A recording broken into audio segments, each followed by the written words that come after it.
Hola, os doy la bienvenida una semana más al canal. Yo soy Marta, esto es No Solo Clásicos y hoy os traigo un vídeo sobre los mejores cómics que he leído en los últimos meses. Hace muchísimo que no grabo un vídeo sobre cómics que os recomiendo, cómics o novelas gráficas. Os voy a dejar el último vídeo aquí, yo creo que hace como un año, pero bueno, pues si no lo habéis visto lo voy a dejar abajo en la caja de descripción. Vamos allá, a hablar de cómics.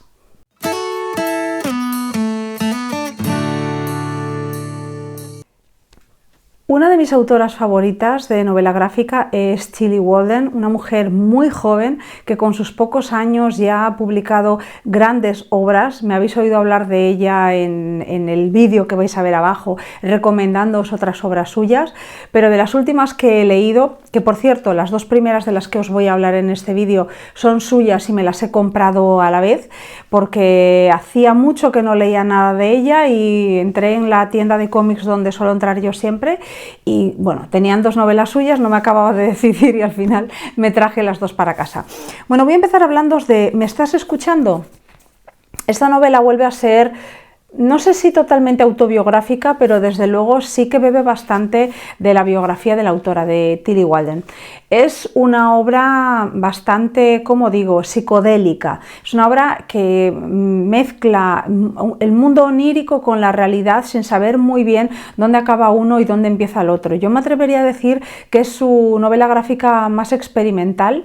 Las protagonistas son dos mujeres, una chica joven de 18 años que acaba de huir de casa y una mujer de unos 30 aproximadamente que está en un momento, digamos, económico y laboral muy bueno y sin embargo siente que algo le falta sin saber muy bien por qué.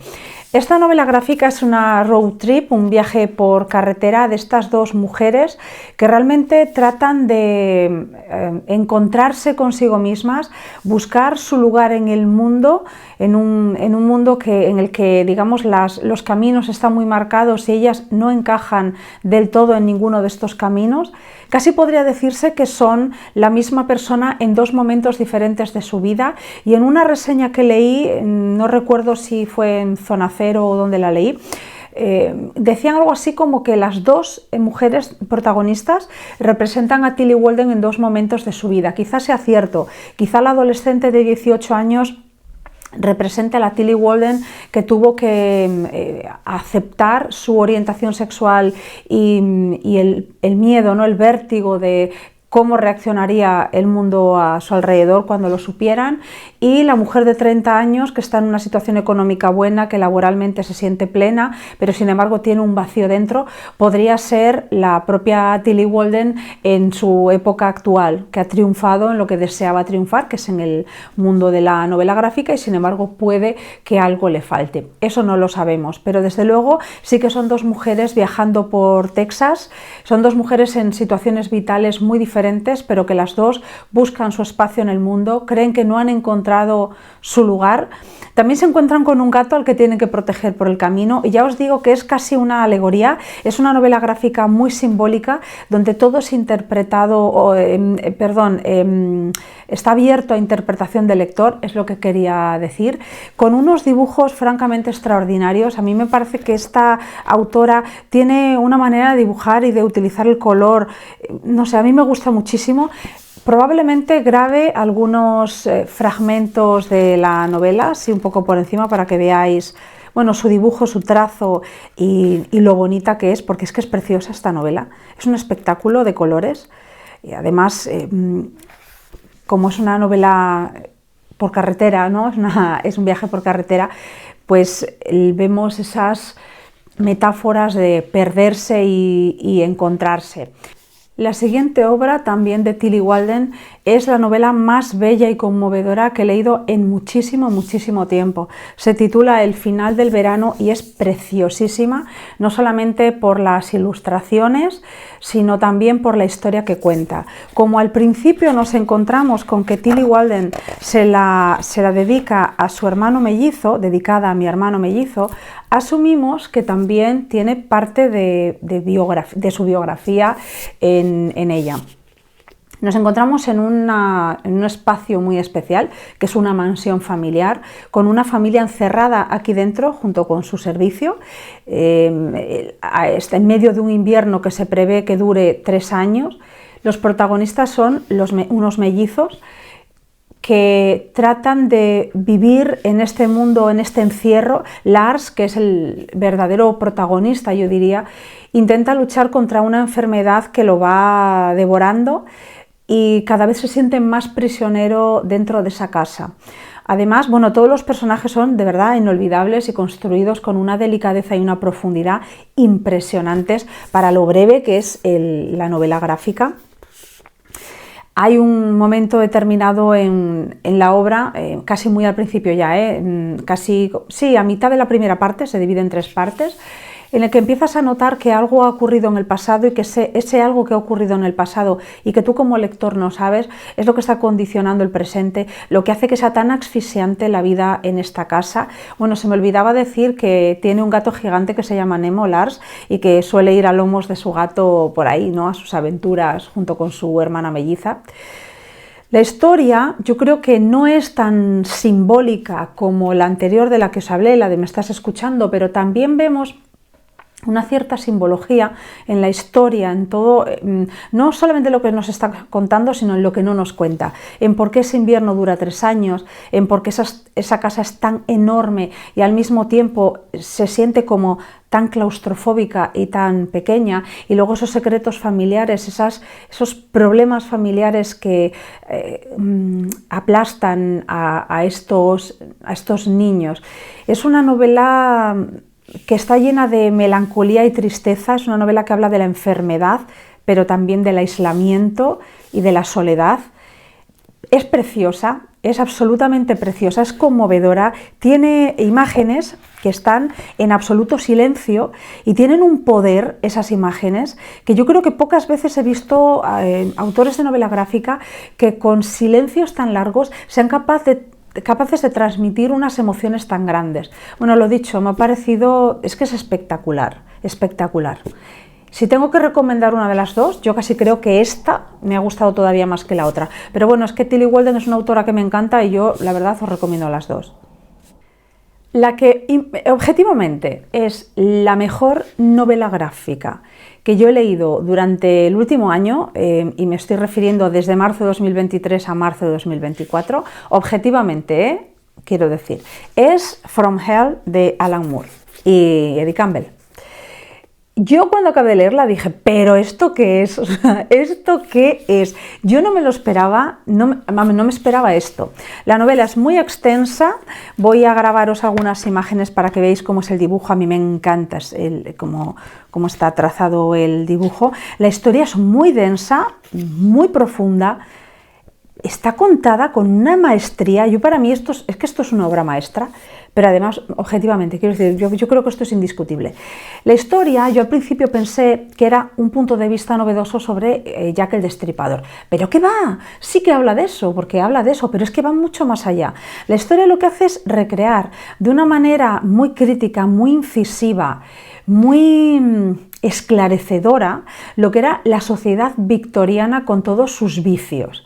Entonces tú cuando estás leyendo la novela es mucho más que la tensión que crea, porque crea tensión. Hay escenas muy violentas, a ver, en el trasfondo de todo, de esto está, pues son los crímenes de Jack el Destripador, entonces evidentemente, no, esto no es Caperucita Roja, bueno, que Caperucita Roja también tiene su violencia, pero nos entendemos, es una novela gráfica con escenas y con ilustraciones que son brutales en ocasiones, pero a lo que me refiero es a que lo que más me impresionó fue la crítica tan incisiva y luego tan profunda y tan seria que se hace a la sociedad a los vicios de la sociedad victoriana, porque en muchos sentidos hemos heredado muchos de esos vicios y muchos de esos defectos. Entonces me pareció buenísima. Además tuve la dicha, la suerte de leerla en una lectura conjunta con gente que realmente sabe de lo que habla cuando habla de cómic y novela gráfica, que no es mi caso. Yo vengo aquí con toda humildad a hablar de las novelas gráficas que me han gustado de una manera totalmente subjetiva, porque no tengo conocimientos para hacer aquí una crítica sesuda sobre ellas. Vengo simplemente a recomendar lo que a mí me ha gustado, pero la gente con la que leí esta novela sabe muchísimo. Entonces, ¿sabéis cuánto aportaron? Bueno, aún así, la novela está llena de notas también, explicaciones y a veces notas a pie de página, y es que es una pasada, Mirad todas las explicaciones que vienen en la parte final para comprender muchísimas cosas. Cuando acabas de leerla, te juro que piensas, pero qué narices acabo de estar leyendo. O sea, esto ya está un paso por encima de todo lo que yo había leído de novela gráfica. Porque mirad, a mí me gustó mucho Maus, me encantó, Persepolis me encantó, pero en mi opinión, para mí, y esto sí es subjetivo, porque objetivamente yo digo que es buenísima, pero para mí subjetivamente está todavía por encima de Maus y por encima de Persepolis, que eran estas obras que yo había leído. No está por encima, pero yo creo que aquí no puedo ser objetiva. De lo que más me gustan son los monstruos, pero porque creo que yo no soy objetiva con esta novela gráfica. Pero de verdad, de lo más impresionante que he leído en mi vida. Y cuando acabé de leerla, es que no tenía palabras. Yo no tenía palabras, de verdad, no tenía palabras para todo el trabajo y toda la documentación bestial que hay detrás de esta maravilla. O sea, es que, no sé, me chifló, me gustó muchísimo. Vengo a recomendaros ahora la que para mí es una de las novelas gráficas más impresionantes que he leído en mi vida. El autor no me sonaba de nada, me refiero a Blankets de Craig Thompson, fijaos, es muy extensa, una novela gráfica excepcional, preciosa, emotiva, que te deja el corazón con un pellizquito. Es la historia de un chico de una barriada, un chico pobre que pertenece a una familia extremadamente religiosa, sin serlo él en exceso, que tiene un hermano que, debido a que es de una familia tan religiosa y que además es pobre, bueno, pues no lo pasa demasiado bien en el colegio. Su padre pues ejerce ejerce bastante violencia a la hora de castigarlos, y el ambiente general en casa muchas veces es muy duro y desde luego muy frío. Él es extremadamente sensible y no se siente cómodo en su casa y con su familia. Hubo un momento en el que, bueno, claro, ellos como niños, él y su hermano, pues se chinchan el uno al otro, y cuando Craig, el protagonista, que además está con su nombre y apellido, se queja, pues el padre castiga a su hermano de una manera particular que hace que él todavía en la actualidad, y se nota, se sienta tremendamente culpable. Entonces nos va contando cosas de su vida, y hay un momento en el que tú llegas a preocuparte por su hermano, y como sabes que es autobiográfico, pues yo me metí en Instagram a buscar su Instagram para ver si aparecía su hermano, si su hermano estaba bien, porque iba como por la mitad de la novela gráfica y estaba nerviosa porque no sabía si al hermano le iba a pasar algo. Y cuando entro en su Instagram me encuentro con que hay muchísima gente como yo preguntando por el hermano. Y digo, ¿cómo está tu hermano? ¿Tu hermano está bien? Bueno, lo dicho, una novela preciosa que también habla del primer amor, de esas primeras emociones, de la primera sorpresa cuando eres correspondido también, y del milagro que es amar y ser amado, y crecer y florecer como él floreció en un ambiente tan inhóspito para un alma tan sensible como es la de Craig Thompson. De verdad que es absolutamente maravilloso, y es uno de estos cómics que yo creo que si... Esto ya va para los profesores, ¿vale? Mis compañeros de profesión. Si tenéis alumnado con cierta, ¿qué os digo?, tendencia artística, ¿no?, con cierto talento, que se sientan incomprendidos y que quizá vengan de estratos sociales pues no muy favorecidos, de verdad que es un canto de esperanza enorme, con el que se van a sentir muy identificados, y al mismo tiempo van a recibir esa inyección de que hay que pelear, en la vida hay que pelear, ¿no? Hay que luchar y hay que defender esa voz interna que nos dice sí, tú vales, o sea que hay que intentarlo, que hay que pelearlo. Es preciosa, preciosa, preciosa, preciosa esta novela gráfica. Vengo ahora a hablaros de una de estas novelas gráficas que tanto me gustan a mí, intimistas, de tintes autobiográficos, donde la gente cuenta sus experiencias. En este caso, bueno, se titula En el limbo, de Deb Gigi Lee. Gigi, las dos J, se refieren a su verdadero nombre, su nombre coreano, pero ella debió de adoptar, porque en Estados Unidos no sabían pronunciar bien su nombre, debió adoptar el nombre de Débora. Bueno, en fin, lo hacen a veces, ¿eh? También en China se hace, tienen su nombre chino y a veces tienen otro nombre inglés. Bueno, nos encontramos aquí con la historia de una pérdida absoluta de identidad. Es el caso de una chica coreana que se traslada a vivir a Estados Unidos junto con su familia. Entonces, al principio ya no domina el idioma y en la escuela le empieza a ir muy mal a muchos niveles, no solamente académico, pero según va pasando el tiempo, no solamente nunca llega a ser estadounidense, sino que empieza a sentirse poco coreana, incluso no entiende del todo bien el idioma y empiezan algunas costumbres coreanas que todavía en su casa se estilan, ¿no? Se viven, empieza a sentirlas como algo extraño a ella, ¿no? Como ajeno. Entonces ni es estadounidense ni es totalmente coreana porque está como ya demasiado influenciada por el país en el que vive en la actualidad. Entonces es una historia de incomprensión del mundo que le rodea, porque luego en la familia tampoco nota, o sea, es que realmente ya no tiene ningún lugar seguro. Ese es el problema, que al no tener ningún lugar seguro en el que sentirse protegida, ni nadie que haga esa función de su lugar seguro al que asirse, al que agarrarse, su salud mental empieza a resquebrajarse. Entonces es una historia de identidad, es una historia que yo creo que entenderán muy bien todos los que se hayan visto obligados a emigrar y en el país de origen pues te ven como, esto lo contaba mucho la familia de mi abuela, que mucha era emigrante, ¿no? Que cuando se iban a su país, a Cuba por ejemplo, pues eran los asturianos, y cuando estaban en Asturias eran los cubanos, que realmente de dónde eran, era como que no era de ninguna parte, ¿no? Pues es un poco esa historia. La historia del desarraigo, a dónde perteneces cuando ya no eres ni del sitio del que procedes ni del sitio al que llegas, o sea, estás en ese limbo, en el medio de ninguna parte, y de ahí el título.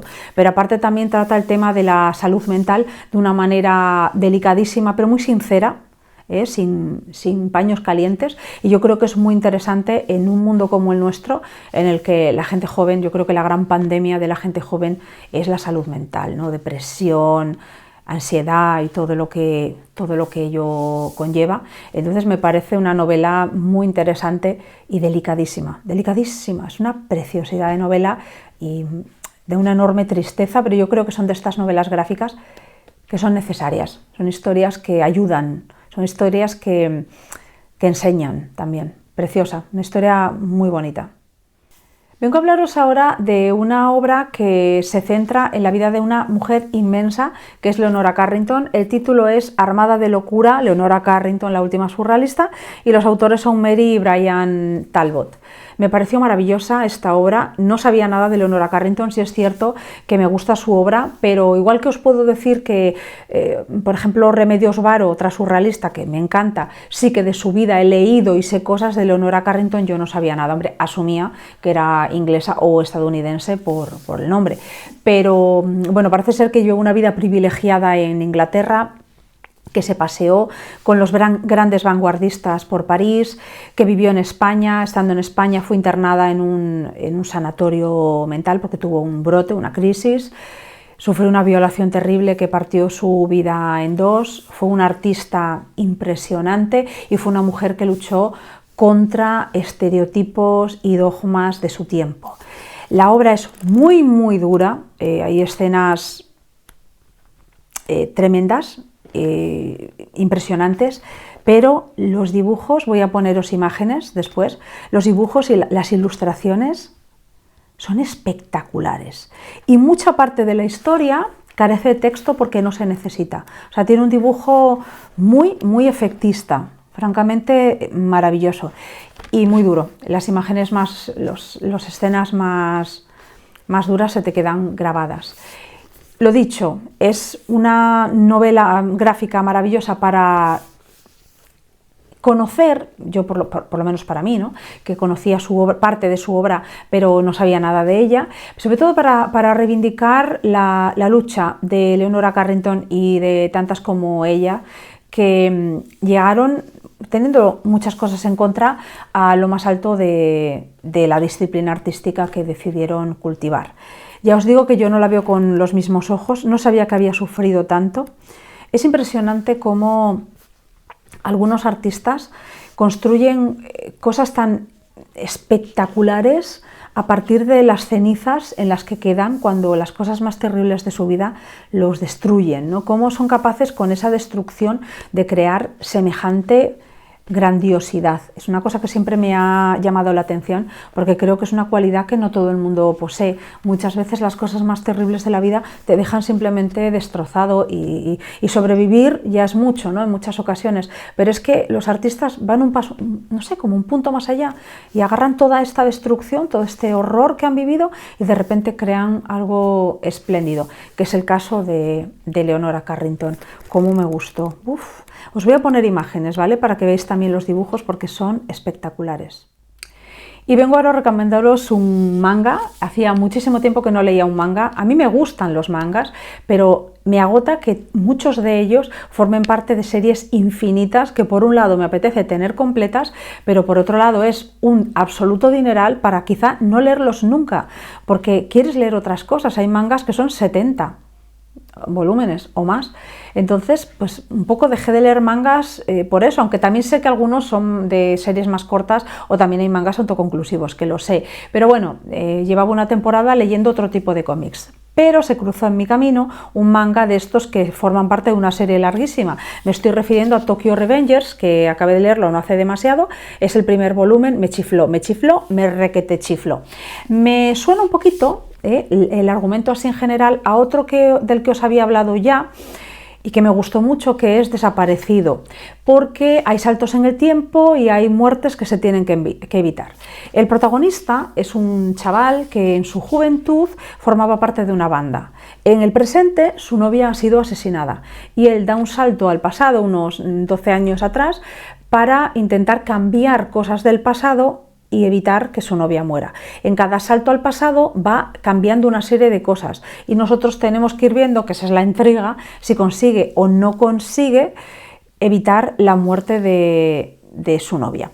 Pues lo dicho, recuerda bastante al caso de Desaparecido, que es una obra un poco similar en el sentido de que el protagonista también da saltos en el tiempo y uno de estos saltos lo lleva otra vez a la escuela primaria o secundaria, no sé exactamente, pero siendo muy jovencito, unos 12 años, para tratar de evitar el asesinato de su mejor amiga, que fue un asesinato brutal y que hay alguien en la cárcel que no se sabe exactamente si es el verdadero culpable. Entonces ya sabéis que, bueno, pues un poco por eso me recuerda, perdón, a este manga. Me gustó mucho, no prometo acabarlo porque es que no sé cuántísimos son volúmenes, pero son un montón, pero desde luego el segundo ya os digo que lo voy a leer. Y os lo recomiendo mucho si os gustan los mangas, aunque probablemente como lleva tanto tiempo en el mercado, los que me estéis escuchando y leáis manga, ya lo hayáis leído y mirad si lo habéis leído, recomendadme si sigo o no sigo con él o bueno, en qué momento se pone mal o si merece muchísimo la pena. No quería marcharme, porque realmente estos son todos los cómics de los que os quería hablar, pero no quería marcharme sin recomendaros un anime que mi hija y yo hemos visto y que nos hemos quedado locas, o sea, locas, loquísimas. Me refiero a Attack on Titans, que es una obra maestra. Visualmente es espectacular, pero la construcción de personajes es que a mí se me desencajaba la mandíbula. El final es tan apoteósico que yo, aunque lo vendan para niños, no es para niños, pero no porque no lo puedan ver los niños, ojo, tiene su dosis de violencia, sino porque tiene una complejidad de una explicación de lo que es el Estado, la injusticia, la manipulación, la libertad, etcétera, que creo que no llega un niño a esa profundidad de análisis, pero los niños lo ven y bueno, entienden lo que entienden, y los adultos que podéis verlo con vuestros hijos vais a entender otro tipo de cosas, pero es que de verdad el final es una cosa que es impresionante. Estuve a puntito de grabar un vídeo para hablar de este anime y luego pensé, bueno, léete el cómic porque, ojo, yo el cómic no me lo he leído, el manga me refiero, que es además bastante largo también. Me dijeron que era buenísimo también, pero claro, yo no lo he leído y es que ahora mismo no me veo, después de ya haber visto el anime, no me veo embarcándome en la lectura de tropecientos mil volúmenes, pero vamos, dicen que el cómic es igual de bueno.